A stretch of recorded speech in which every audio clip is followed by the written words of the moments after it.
Lumos.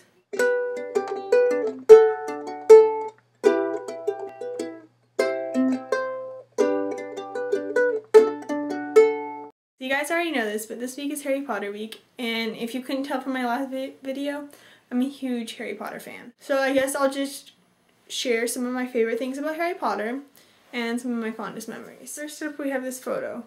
Well, on one hand, it's very embarrassing. On the other hand, it's one of my fondest memories. This photo was my first midnight release for Harry Potter and the Order of the Phoenix, and it was in 2003. And this is at my local Barnes & Noble, and I must have been in about 5th grade. This is my copy of Harry Potter and the Sorcerer's Stone, and while it's not currently my favorite book, it used to be for a really long time. I've read it so many times you can't even count. I know it's over 11. And if you look there, you can see that the spine's completely broken there, because I loved it so much. This is my Dumbledore's Army necklace. I got it for my birthday from one of my best friends. It means a lot to me because it kind of represents the Harry Potter fandom and how I've been accepted into it. I have a lot of, I guess, mementos from Harry Potter, and all of them kind of sum up to mean how much Harry Potter has changed my life. When I started reading the books, I must have been in 4th grade. When I look around my room, I see so many things that just remind me of Harry Potter. It's so hard to choose what to show you guys. But what it all sums down to is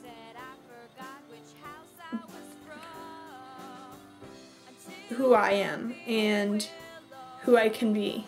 Recently I've been talking about the Harry Potter conventions, the musicals, and starting a Wizard rock band a lot.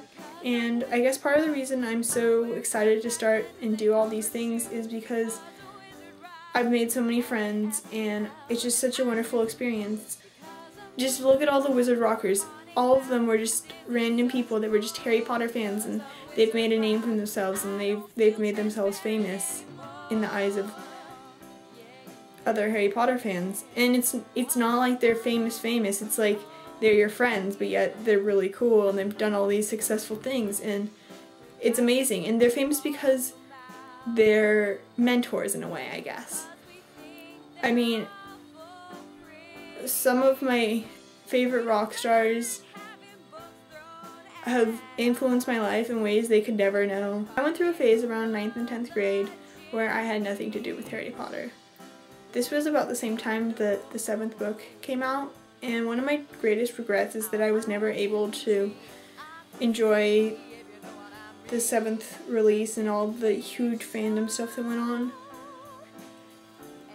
I mean, yeah, going away from Harry Potter has made me love it more than ever.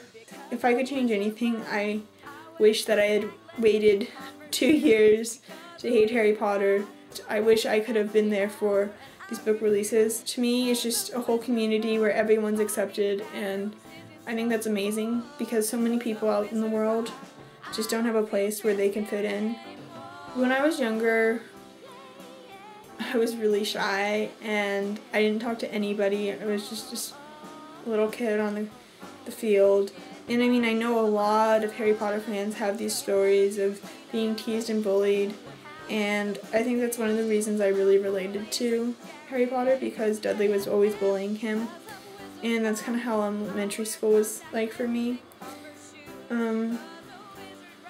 But as high school approached, I really learned to stand my ground, and I guess I feel like being part of something so huge, I'm part of Dumbledore's army. It's like Luna. She didn't have any friends, and then she joined Dumbledore's army, and she had a whole world opened up to her, and she became a star and one of Harry Potter's best friends. And that's so cool. I want my story to be like Luna's. I'm really sad that the movie's coming out because it feels like my journey is kind of coming to an end, or like the journey of the books. And even though I know that the fandom's not going to die as soon as the 7th movie comes out, it's really sad and heartbreaking that there'll be no more media. To J.K. Rowling, may your legacy live on.